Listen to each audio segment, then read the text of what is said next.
এই রাজস্থান মানে কি রের কাজে সিনেমাতে তো বটেই, লেখাতে বহুবার রাজস্থান ফিরে এসেছে বারে বারে। আমরা সেগুলো কিভাবে কোথায় ফিরে এসেছে সেগুলো নিয়ে একটু কথা বলবো।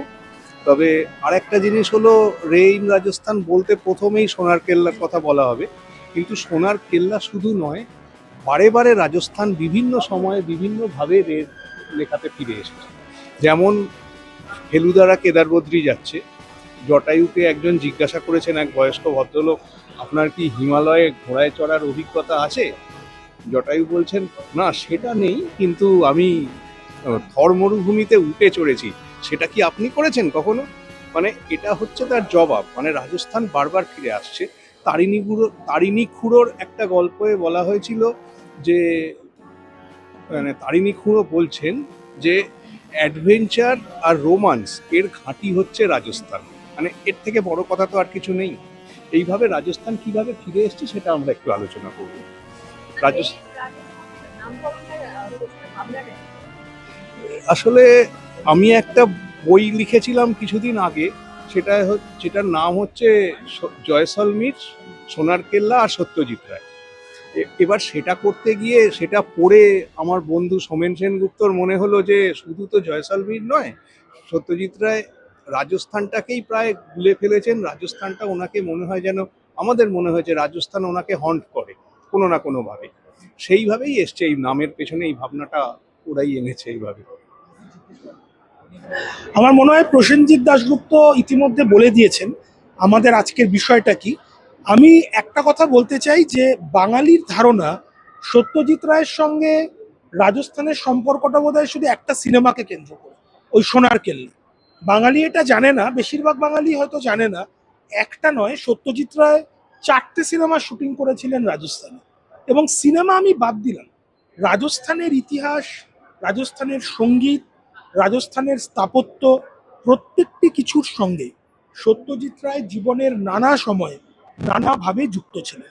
এবং রাজস্থানের যেগুলো সব থেকে বড় মানে শিল্পকলার জন্য বিখ্যাত দুটি সংস্থা, একটা হচ্ছে জয়পুরের সোয়াই মানসিং মিউজিয়াম, আর একটা হচ্ছে যোধপুরের সঙ্গীত কলা একাডেমি। এই দুটোতে সত্যজিৎ রায় নিয়মিত নিয়মিত যেতেন এবং এদের সঙ্গে যোগাযোগ রাখতেন। এবং আমি সব থেকে বড় কথাটা যেটা আমি আমার ছোট রিসার্চের মধ্যে দেখেছি, আমি যখন কাজটা করেছি, আমি 2024-এ যখন জয়পুরের একটি ফিল্ম ফেস্টিভ্যালে আমন্ত্রিত হই যে রাজস্থান ও সত্যজিৎ রায় নিয়ে কিছু বলার জন্য, তখন কাজ করতে গিয়ে এবং পরবর্তীকালে কৃত্তিবাস পত্রিকা একটি প্রবন্ধ লিখবার জন্য যখন কাজটা করেছি, আমি চমকে গেছি যে সত্যজিৎ রায় ইন্দিরা গান্ধীর ইমার্জেন্সির প্রতিবাদ সবার প্রথম কিন্তু হীরক রাজার দেশে করেননি, তার আগেই করেছেন। ওনার সম্পাদিত পত্রিকা যে সন্দেশ, ওনার সম্পাদিত যে পত্রিকা, সেই পত্রিকায় 1978 সালে উনি অশোক কুমার দাস একজন খুব বড় স্কলার, উনি মুঘল মিনিয়েচার পেন্টিং এর একজন ভারতের শ্রেষ্ঠ পণ্ডিত, তাকে দিয়ে উনি একটা অসাধারণ প্রবন্ধ লিখিয়েছিলেন জয়গড় ফোর্ট নিয়ে। যে জয়গড় ফোর্ট ইন্দিরা গান্ধীর আমলে গুপ্তধন লুকানো আছে এই অজুহাতে তছনছ করা হয়েছিল। রাজস্থানের যে একটি বিখ্যাত স্থাপত্য ইন্দিরা গান্ধী সরকারের হাতে নষ্ট হয়েছে, এই প্রতিবাদী প্রবন্ধটা সত্যজিৎ রায় সম্পাদিত একটি পত্রিকায় প্রকাশিত হয়েছে। আমার মনে হয় এগুলো বাঙালির জানা উচিত। বাঙালির জানা উচিত যে সত্যজিৎ রায় মানে শুধু রাজস্থান, ও সত্যজিৎ রায় মানে শুধু সোনার কেল্লা নয়। এবং সোনার কেল্লা আপনি যদি উপন্যাস পড়েন এবং সিনেমা দেখেন, আকাশ পাতাল পার্থক্য। সিনেমার সত্যজিৎ রায় ক্যামেরার পেছনে অন্যভাবে রাজস্থানকে দেখেছেন, সেটা কিন্তু উনি সাহিত্য যখন লিখেছেন তখন ওভাবে লেখেননি। যাকে আমাদের আলোচনাটা শুরু হবে, আমার সঙ্গে যিনি আছেন উনি একজন এই মুহূর্তের শ্রেষ্ঠ রেস স্কলার। সত্যজিৎ রায়ের সাহিত্য নিয়ে প্রসেনজিৎ দাশগুপ্তর থেকে উৎকৃষ্ট কাজ আর কেউ করেননি। আমার পরম সৌভাগ্য, আমি রাজস্থান ও সত্যজিৎ নিয়ে কাজ করেছি এবং আজকের রাজস্থান ট্যুরিজম এবং আজকের এখানকার উদ্যোক্তারা, তারা এই ট্রাভেল অ্যান্ড ট্যুরিজম বাজার, তারা আমাদের ডেকেছেন। আমাদের আলোচনাটায় যদি আপনারা থাকেন আমাদের ভালো লাগে। স্যার, কোথাও কি মনে হয় এই রিলসের বা সোশ্যাল মিডিয়ার যুগে বর্তমান প্রজন্ম যেভাবে ঘুরছে, শুধুমাত্র ওই ঘোরার জায়গা থেকে আটকে সেই জায়গার স্বাদ এবং সেই জায়গার কালচার সম্পর্কে অবগত হওয়া থেকে তারা বিরত থাকছে? না, দেখুন, সোশ্যাল মিডিয়ার প্লাস মাইনাস দুটোই আছে, এই কথা অস্বীকার করার কোনো উপায় নেই। সোশ্যাল মিডিয়ার একটা বিরাট পজিটিভ দিকও আছে।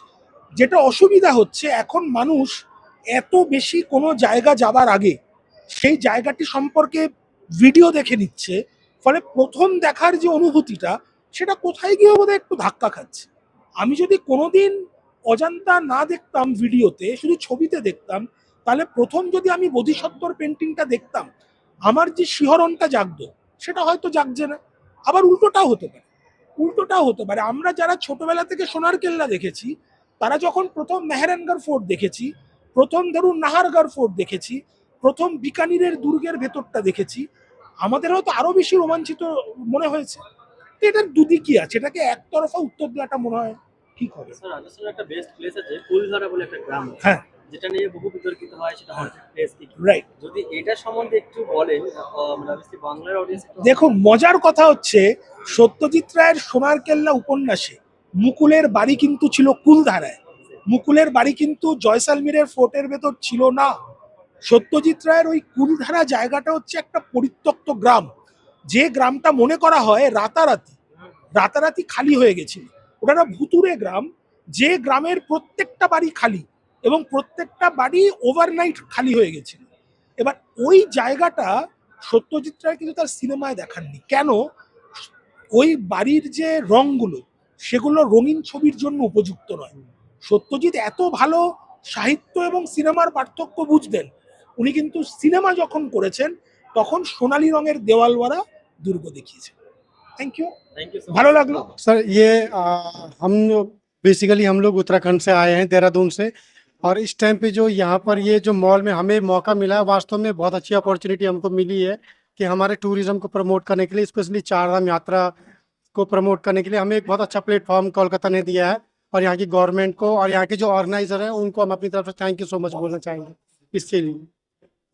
चारधाम यात्रा के लिए केदारनाथ बहुत मुश्किल होता है बहुत से करने के लिए। हाँ सर, केदारनाथ यात्रा, चारधाम यात्रा में जो मेन टॉप यूज है वो केदारनाथ यात्रा ही होती है, जो कि 20 किलोमीटर का ट्रैक रहता है। लेकिन वहाँ पर ऑप्शन रहते हैं ट्रैकिंग के लिए, जैसे हमारे जो बुजुर्ग लोग हैं अब 50 जो रहते हैं उनके लिए घोड़ा, पालकी, डंडी कंडी की व्यवस्था भी रहती है।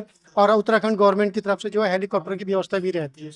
तो अब बहुत आसान हो चुका है, जब मोदी गवर्नमेंट जब से आई है, मोदी सरकार, तब से चारधाम यात्रा को बहुत अच्छे से जो है प्रमोट कर रहे हैं। और पहले से अब काफ़ी इजी हो चुका है चारधाम यात्रा का। मेरा नाम ब्रिज मोहन बौद्ध है और मैं देहरादून से ही हूँ। Uttarakhand, or we are promoting the Uttarakhand tourism in the Kolkata. So basically हमारा जैसे कि सर ने बताया कि अभी हम चारधाम को प्रमोट कर रहे हैं। हम बेसिकली उत्तराखंड डीएमसी हैं। उत्तराखंड में हमारा काफ़ी सारी लोकेशंस हैं जो कि हम चारधाम से हटके जो कराते हैं, जैसे मसूरी हो गया, हमारा नैनीताल हो गया, जो कि बहुत ही सेलिंग हमारे पास लोकेशंस रहती है, जो डेस्टिनेशंस होती है, वेडिंग डेस्टिनेशन से काफ़ी कुछ हमारा उत्तराखंड में जिसको प्रमोट कर रहे हैं। ये चारधाम देहरादून नैनीताल छोड़ के ऐसा कुछ हिडन प्लेस है? बस ही हिडन प्लेस ऐसा कुछ नहीं है कि ऐसा कुछ हिडन प्लेस है, सब कुछ है। मतलब वहाँ पे कुछ अगर आप देखना चाहते हैं तो जैसे त्रियोगी नारायण टेम्पल है, बहुत कम लोग जानते हैं, जहाँ पे शिव पार्वती की शादी हुई थी। और इसके अलावा एक लाखा मंडल है, जिसका काल्पनिक हमारा अगर देखा जाए तो लाखा मंडल हमारा जो महाभारत हुई थी उससे रिलेटेड है, जहाँ पे पांडव ने 1.25 लाख शिवलिंग का बनाया था। तो अभी आर्कोलॉजिकल जहाँ से भी खुदाई करता है वहाँ से शिवलिंग निकलते हैं। तो ये थोड़े हिडन प्लेसेस है, हिडन भी नहीं है, मतलब है, अगर आप यूट्यूब पे जाके देखोगे तो बहुत सारी चीज़ें ऐसी मिलेंगी जो कभी एक्सप्लोर नहीं हुई है। Okay, thank you so much. TTB exhibition जो अपने एक्रोपोलिस मॉल पे लगा है, इसका फूड फ्लो बहुत अच्छा जा रहा है, जो काफ़ी अच्छा रिस्पांस मिल रहा है। मैं काफ़ी सेटिस्फाइड हूँ और मैं सभी लोगों से कहूँगा कि ये मौका जो है गवाए नहीं, और अपने जो है 15, 16, 17 3 दिन यहाँ पे जरूर है एक्रोपोलिस मॉल। আমরা আসছি আন্দামান লোকাল ট্রাভেল এজেন্সি থেকে। আমাদের নিজস্ব প্রপার্টি রয়েছে আন্দামানে। এখানে আমাদের সমস্ত কাস্টমাইজ প্যাকেজ রয়েছে, কোনো ফিক্সড ডিপার্চার নেই। এখানে মানে গেস্ট ডেট সিলেক্ট করবে, প্লেন ফেয়ারটা কাটবে, দেন হচ্ছে আমরা পোর্ট পেয়ারে অপেক্ষা করছি। তো আমাদের সমস্ত প্যাকেজ এখানে কাস্টমাইজ করা রয়েছে, নিজস্ব ওন প্রপার্টি, ওন ক্যাব, সমস্ত ব্যবস্থা রয়েছে, বাঙালি খাওয়া দাওয়ার ব্যবস্থা রয়েছে, সবকিছু কিন্তু আপনারা এখানে পেয়ে যাবেন। আমাদের কন্ট্যাক্ট নাম্বারটা শো করে দিতে বলছি, এটা হচ্ছে আমাদের কন্ট্যাক্ট নাম্বার, চাইলে এখানে একটু কন্ট্যাক্ট করে নিতে পারবে গেস্ট, খুব ভালো হয় তাহলে। Thank you so much. Travel tourism इस एक्सपो जो चल रहा है ये काफ़ी साल से चलता ही है, हम लोग पार्टिसिपेशन करते रहते हैं। यहाँ से जो भी होता है हमारा टूरिज्म के लिए प्रमोट किया जाता है, तो ये अच्छा है हमारे लिए भी, और जो एजेंसी जो ऑर्गेनाइज करते हैं उनके लिए भी ऐसे चलता है ये। और कोई queries? रिस्पांस कैसे मिल रहा है? रेस्पॉन्स तो अभी खास कुछ नहीं मिलता है फिलहाल, ये इन फ्यूचर के लिए अच्छा मिल सकता है। যে অর্গানাইজেশনটা রয়েছে আমরা মনমাঝি ট্রাভেল ক্লাব, বেসিক্যালি আমাদেরকে মানে চেনে হচ্ছে আমাদের কলকাতা ডে ট্রিপের জন্য। আমরা মেনলি কলকাতা অ্যান্ড বেঙ্গলটাকে আমরা অনেক বেশি করে প্রমোট করি। যে কলকাতার আশপাশে প্রচুর জায়গা, এখন 24 পরগনা, নদিয়া, তারপর আপনার হাওড়া, হুগলি, এই প্রত্যেকটি জায়গাতে প্রচুর জিনিস রয়েছে, সেগুলিকেই আমরা প্রমোট করি। যে সকালে নিয়ে যাই প্রত্যেককে, বাড়ি থেকে 2 কিলোমিটারের মধ্যে আমরা তাদেরকে পিক আপ করি এবং সন্ধ্যা থেকে শুরু করে রাত্রি 10টার মধ্যে আমরা তাদেরকে ফিরিয়ে আনি। এর মধ্যে তারা ব্রেকফাস্ট টু ডিনার সবকিছু হয়ে যায়। মেনলি কলকাতা ডে ট্রিপের জন্যই আমাদেরকে মনমাঝি ট্রাভেল ক্লাবকে চেনে। আর এর সাথে আমরা বেসিক্যালি হচ্ছে জার্নি টু ইস্ট, আমরা ইস্টটাকেও পুরো প্রমোট করছি, যেখানে আপনার রয়েছে ছত্তিশগড়, মানে যেটাকে আমরা বলতে পারি যা মানে ইন্ডিয়ার হচ্ছে অন্যতম একটা জুয়েল, যেখানে আপনি প্রচুর সার্কিট রয়েছে। ওয়েস্ট বেঙ্গল অবশ্যই, এবং বেঙ্গল এক্সপিরিয়েন্স যেটা, এবং ওড়িশা রয়েছে ল্যান্ড অফ টেম্পলস, ঝাড়খণ্ড রয়েছে land of various tribe, and Bihar রয়েছে ল্যান্ড অফ লিট্টি অ্যান্ড চোখা and various type of food. এর সাথে সাথে আমাদের আরেকটা বিষয় রয়েছে north east. Look on north east, এই যে দেখুন নর্থ ইস্টের ভ্যারিয়াস ট্রাইব এখানে রাখা রয়েছে। পুরো নর্থ ইস্টারই আমরা হচ্ছে অ্যাজ এ ডিএমসি হিসেবে কাজ করি। আজকে দিনে দাঁড়িয়ে মিজোরাম একটা অন্যান্য দুর্দান্ত ডেস্টিনেশন, যেটা নর্থ ইস্টকে সুন্দর তুলে ধরেছে। সবুজ পাহাড়ের মাঝখানে জেম অফ ইন্ডিয়া, ওকে, তো জুয়েল অফ ইন্ডিয়া বলা হয়। তো আমরা মিজোরামকে আমরা প্রমোট করছি, অবশ্যই অরুণাচল, মেইনলি যেটা কথা ইস্ট টু নর্থ ইস্ট, মানে আপনি ছত্তিশগড় ক্রস করার পরেই তারপরে দায়িত্ব আমাদের আপনাকে ভারতের একটা খুব সুন্দর জায়গাকে চেনানো। আমার নাম বিশ্বজিৎ পোদ্দার, আমি প্রপারেটর অফ মনমাঝি ট্রাভেল ক্লাব।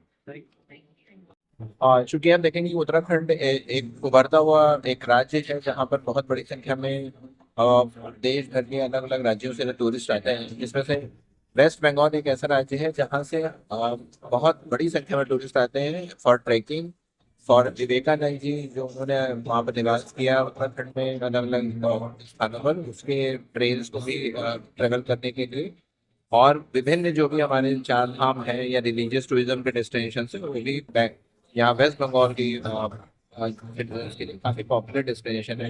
तो इसीलिए हमारी सरकार ने ये निर्णय लिया कि हम यहाँ पर अपने आप को और डिस्प्ले करें और फोकस करके हम यहाँ से लोगों को और आकर्षित करें, जिससे कि वहाँ अच्छे से बंगाल के टूरिस्ट को अच्छे से अट्रैक्ट कर पाए।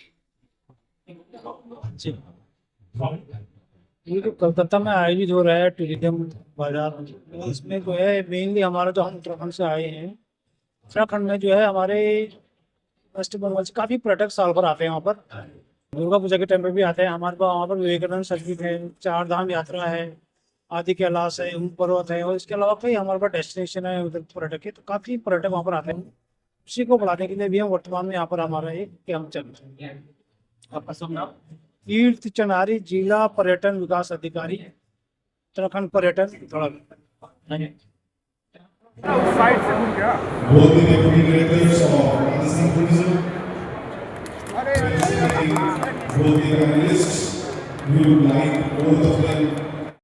And requesting Mr.